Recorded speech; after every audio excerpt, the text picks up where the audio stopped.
Lijang, Monarch of the Beginning. Lijang, also known as the Monarch of the Beginning, was one of the few villains who didn't need a physical body to assert his dominance. His entrance into the human world sent shockwaves through the ranks of hunters. Though his overconfidence proved to be his downfall, don't let his defeat fool you. Lijang was a force to be reckoned with. His battle with Jin-Woo might have been short-lived, but his presence symbolized the immense power the monarchs wielded. Lijang's incorporeal form made him a unique threat, as he could not be turned into a shadow soldier by Jin-Woo, a feat few others could claim. Despite his overconfidence, Jin-Woo beheaded him in a single swift blow, showing that even powerful monarchs weren't invincible. But if you thought Lijang was dangerous, just wait until you see who ranks above him. Goto Ryuji. Goto Ryuji, Japan's most formidable hunter, earned his spot as one of the top hunters in the solo leveling universe. His skills were so impressive that he was compared to national-level hunters, some of the strongest humans on the planet. Calm and composed on the surface, Goto harbored a ruthless desire for power and control. But as strong as he was, even he was no match for the terrifying monarchs or Jin-Woo's ever-growing strength. Goto's extraordinary speed and combat skills made him a standout among hunters, but his arrogance led to his downfall when he faced the Ant King and Jin-Woo. Goto's hubris was exposed when he faced Sung Jin-Woo, who quickly outclassed him in every way. His defeat highlighted just how wide the gap between human hunters and monarchs was becoming. And speaking of monarchs, the next villain brings us deeper into the cosmic conflict of solo leveling, Lijang. Lijang, China's strongest national-level hunter, was not only a powerful human but also the host for one of the rulers. His ability to crush enemies with minimal effort showcased the vast potential of national-level hunters. Despite his status as one of Asia's strongest, even Liu found himself outclassed when faced with the rising power of Sung Jin-Woo. Lijang's dominance over other hunters and his sheer combat prowess placed him among the most dangerous humans, but the growing strength of monarchs and Jin-Woo left even him struggling to keep up. His most notable display of power came when he single-handedly took down hordes of ants in the East Chinese Sea, but even this feat paled in comparison to the threats posed by the monarchs. From human hunters to cosmic monarchs, the threats get deadlier as we climb the ranks. Monarch of Plagues, Croatia. Croatia, also known as the Monarch of Plagues, is one of the deadliest monarchs, feared for her ability to spread disease and rot. Alongside other monarchs, she brought destruction to humanity, and was responsible for the deaths of numerous high-ranking hunters. Her regenerative abilities allowed her to recover from fatal injuries, but even she couldn't escape the wrath of Sung Jin-Woo. Croatia's ability to infect and corrupt was a unique threat, and her regenerative powers made her a tough opponent to kill. She nearly succeeded in overwhelming Jin-Woo during their battle.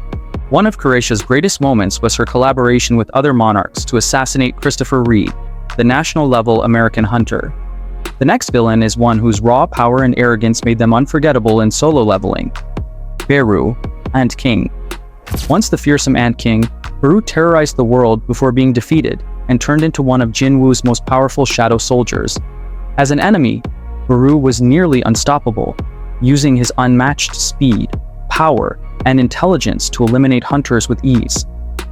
Even after joining Jin-Woo's army, Baran retained much of his deadly abilities, but it was his time as a villain that truly cemented his place on this list. Baran's combination of strength, agility, and tactical intelligence made him one of the most formidable early enemies Jin-Woo faced. His evolution into a loyal shadow only added to Jin-Woo's power. His battle in the Japan S-Rank Gate crisis was one of his most iconic, where he helped Jin-Woo defeat the monstrous beast guarding the gate. From an unstoppable monster to a more cunning and manipulative villain, the next spot goes to someone who embodies chaos and destruction. Monarch of White Flames, Baran. Baran, the Monarch of White Flames, is one of the most destructive monarchs in the series. Known for his command of fire and sheer brutality, Baran was one of the first monarchs Jin-Woo faced on his journey to ultimate power. His ability to manipulate fire made him a dangerous adversary, but it was his unwavering confidence in his own power that almost led to Jin-Woo's defeat. Baran's power over fire and his role in the cosmic war between monarchs and rulers elevated him to a major threat. He tested Jin-Woo in ways few others had at that point in the series. His fight in the Demon Castle arc showed just how far Jin-Woo had come in his journey and how much stronger he needed to become to face the monarchs that followed. The monarch's true terror begins to unfold as we enter the top 3. We've reached the most dangerous of them all, The top 3 villains in Solo Leveling are on a different level entirely, each of them capable of ending the world as we know it. But who will take the top spot? Let's find out. Tarnak, Monarch of Iron Body. Tarnak, the Monarch of Iron Body, stands as one of the most formidable physical threats in the Solo Leveling universe. His immense strength and iron-hard durability made him nearly invincible in battle. Along with his fellow monarchs, Tarnak was responsible for the assassination of Christopher Reed, an act that set the stage for the final war. Despite his raw power, Tarnak's arrogance proved to be his undoing, as he was ultimately outsmarted by Jin-Woo and his allies. Tarnak's brute force made him nearly invincible, but his lack of strategy left him vulnerable. His downfall came when he underestimated the combined efforts of Jin-Woo and Thomas Andre. Tarnak's role in the murder of Christopher Reed and his climactic battle with Jin-Woo cemented his place as one of the top villains. While Tarnak was a fearsome opponent, his arrogance and straightforward approach kept him from claiming the top spot. Ashborne, Shadow Monarch.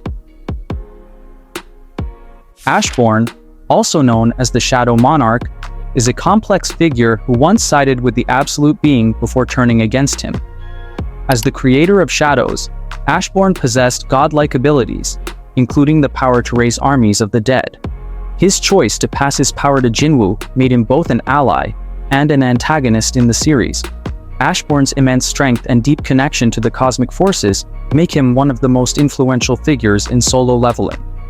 Ashborne's mastery of shadows allowed him to command entire armies and rival the power of the rulers.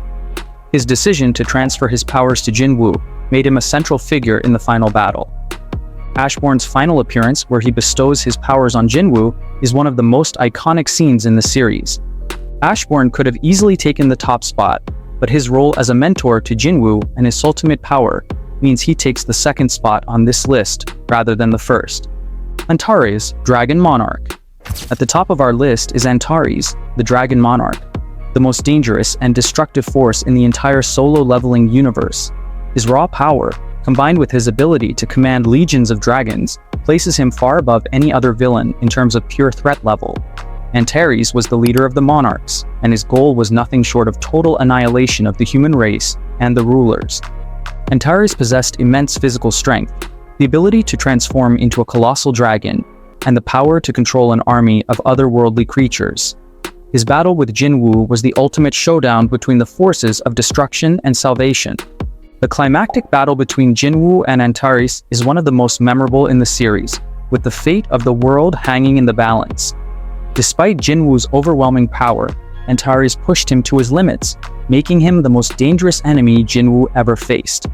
Andares' sheer destructive potential, his leadership over the monarchs, and his nearly godlike abilities solidify him as the #1 villain in Solo Leveling. And there you have it, the top villains in Solo Leveling ranked by their threat level. Andares, the Dragon Monarch, reigns supreme with his unmatched power and ability to wipe out entire worlds. But what do you think? Do you agree with the ranking, or do you believe someone else should have taken the top spot? Let us know in the comments below, and make sure to subscribe for more Solo Leveling rankings, breakdowns, and analysis.